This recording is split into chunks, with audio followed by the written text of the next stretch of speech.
सबसे पहले मेरे साथ कहिए, भगवान जागेश्वर नाथ जी की, नौलेश्वर महादेव जी की। और आज वाल्मीकि जी की जयंती है, उनको भी बहुत बहुत नमन। ये महारानी दुर्गावती जी की धरती है। राजा नल और रानी दमयंती की कहानी भी यहीं पे, इसी धरती की एक कहानी है, विश्व प्रसिद्ध है। यहाँ से बहुत वीरों ने 1857 से लेकर आज़ादी की लड़ाई तक, देश की आज़ादी तक, इस देश के लिए बलिदान दिए, इस देश के लिए लड़े।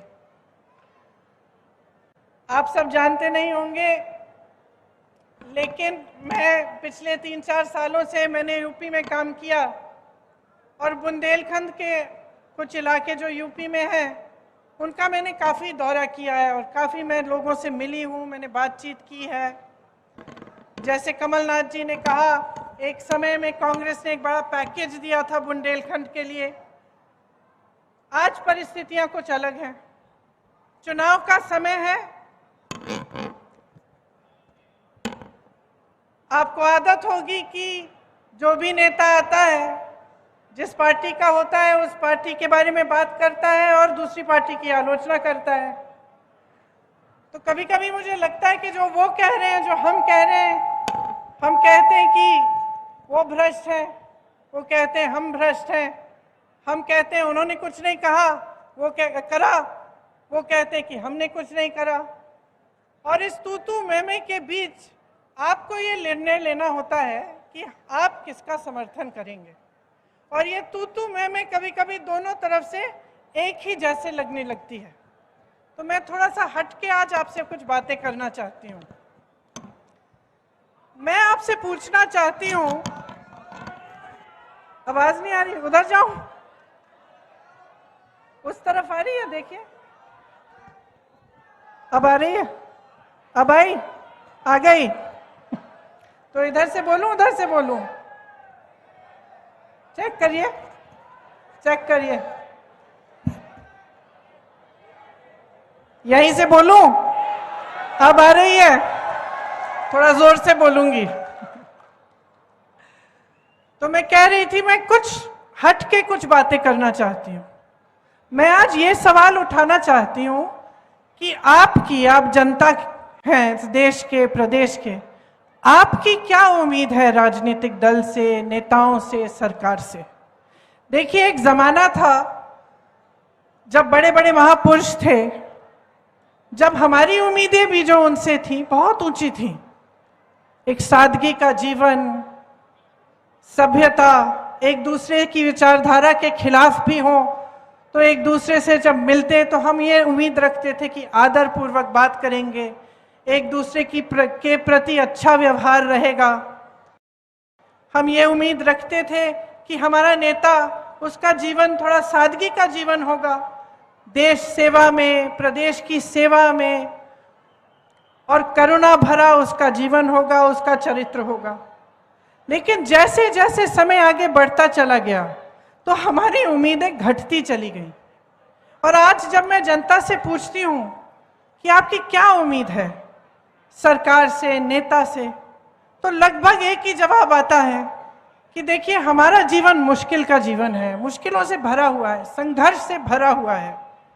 तो हम जो न्यूनतम हमारी उम्मीद है अपने नेताओं से, अपनी जो राजनीतिक दल हैं, सरकारों से, कि ये संघर्ष के जीवन में हमारी थोड़ी बहुत सहायता हो जाए, हमें आगे बढ़ाएं।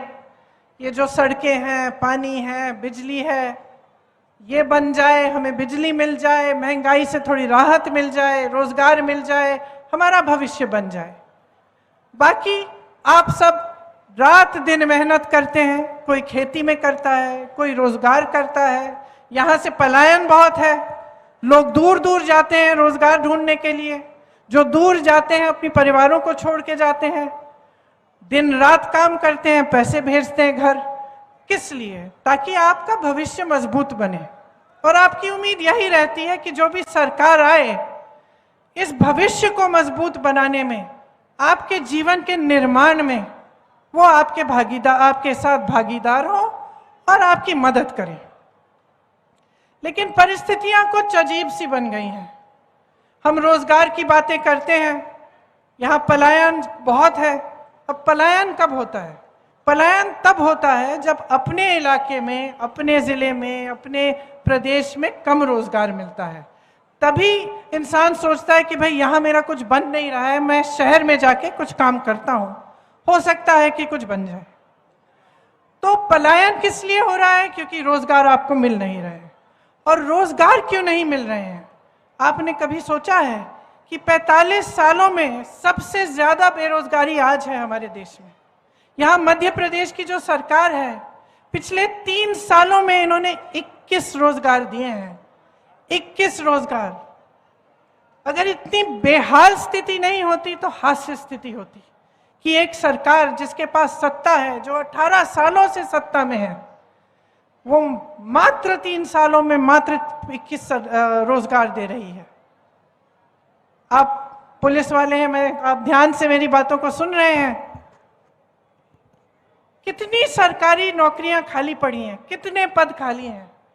यहाँ मध्य प्रदेश में जो स्वास्थ्य की व्यवस्था है उसमें देखिए, तमाम डॉक्टरों के पद खाली हैं।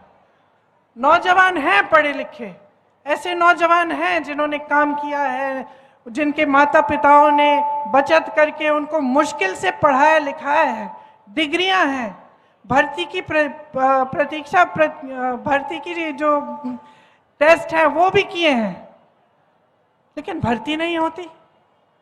यूपी में मैं तो ऐसे लोगों से मिली हूं जिन्होंने 6 बार एग्जाम दिया क्योंकि घोटाले हो रहे हैं उसमें।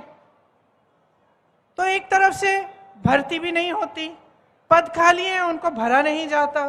जो रोजगार बनाने के माध्यम थे उनके बारे में आप थोड़ा सा सोचिए। रोजगार बनते कहाँ से थे? एक तो बड़ी बड़ी जो सरकारी पीएसयू होते थे, बीएचईएल, एचएएल, इस तरह के जो पीएसयू थे, इनसे बहुत रोजगार बनते थे। और सब चाहते भी थे कि सरकारी किसी बड़ी संस्थानों में ही हमारी नौकरी हो जाए तो हमें सुरक्षित पूरा जीवन हम सुरक्षित रहेंगे, पेंशन भी अच्छा मिलेगा। आज स्थिति क्या है? जितने पीएसयू थे, जितनी बड़ी बड़ी जो देश की संपत्ति थी, वो अपने बड़े बड़े उद्योगपति मित्रों को सौंप दिए हैं कौड़ियों के दाम पे। तो रोजगार कैसे बनेंगे उनमें से? नहीं बन सकते। अब छोटी दुकानें, छोटे उद्योग, जैसे मैंने यहाँ रास्ते में बहुत सारी देखी और मैं देख रही थी कि छोटी छोटी दुकानें हैं। आपने इन दुकानदारों के, इन छोटे उद्योगपतियों की कमर तोड़ रखी है। पहले आप नोटबंदी लाए, नोटबंदी से इनका नुकसान हुआ। उसके बाद कोरोना आया, कोरोना में शायद हमारे ही देश में किसी को राहत नहीं मिली होगी। बाकी देशों में दुकानदारों को, छोटे बिजनेसों को खास राहत मिली थी कोरोना के समय, यहाँ नहीं दी गई। ठीक है, उसके बाद क्या किया इन्होंने? जीएसटी लाए। जीएसटी से और भी मुश्किलें बढ़ गई। तो जो छोटे उद्योग थे वो लगभग बंद होने के कगार पे आ गए, और जो बड़े बड़े उद्योगपति हैं उनके हजारों करोड़ लोन माफ हो रहे हैं, उनके उद्योग बड़े होते चले जा रहे हैं, उनको देश की संपत्ति सौंपी जा रही है, तो वहां से भी रोजगार नहीं आने वाले। तीसरी जगह जहां से रोजगार आते थे, खेती। खेती किसानी से और ग्रामीण रोजगार से मनरेगा को इन्होंने कमजोर बनाया, किसानों की कमर तोड़ी। हर जगह हर तरफ से महंगाई, पेट्रोल, डीजल, खाद, कुछ भी हो, किसानों को कोई राहत नहीं मिली, बल्कि इस तरह के कानून ला रहे थे जिससे आपके जो हक हैं वो और भी कम हुए। आप ही के संघर्ष थे, किसानों का जो बड़ा संघर्ष था, उसकी भी कोई सुनवाई नहीं रही। तो रोजगार के जो माध्यम थे वो लगभग बंद हो गए। इसके साथ साथ महंगाई बढ़ती चली जा रही है। आपके जीवन में संघर्ष है, किस लिए है? अपने बच्चों का भविष्य बनाते हैं आप, बचत करने की कोशिश करते हैं। आज हर चीज पे जीएसटी, बच्चों की किताबें खरीदने जाएंगे, जीएसटी महंगी हो गई, यूनिफॉर्म खरीदना है महंगा हो गया, इलाज कराना है किसी का महंगा है, 10 बार सोचना पड़ता है कि अस्पताल ले जाएं, अस्पताल में पता नहीं डॉक्टर मिलेगा कि नहीं। अगर घर में कुछ नुकसान हुआ है, कुछ टूट गया है, उसकी मरम्मत करवाने के लिए सीमेंट पे जीएसटी, रोडी पे जीएसटी, बालू भी महंगी। तो आप आगे बढ़ कैसे पाएंगे? एक तरफ बेरोजगारी, दूसरी तरफ महंगाई। मैंने आपकी बात की, आप सुन रहे हैं। सरकारी जितने भी अधिकारी हैं, जिसकी भी सरकारी नौकरी है, एक ही मांग है आपकी आज। Welcome to K-Mall, a premium project by Kaleen Group. K-Mall is in the heart of Kolkata's electronic, garment and lifestyle hub, Khidirpur. K-Mall, which is designed as a world-class mall, is the outcome of endless effort of our experts, combined with modern superb techniques and new age design. Book now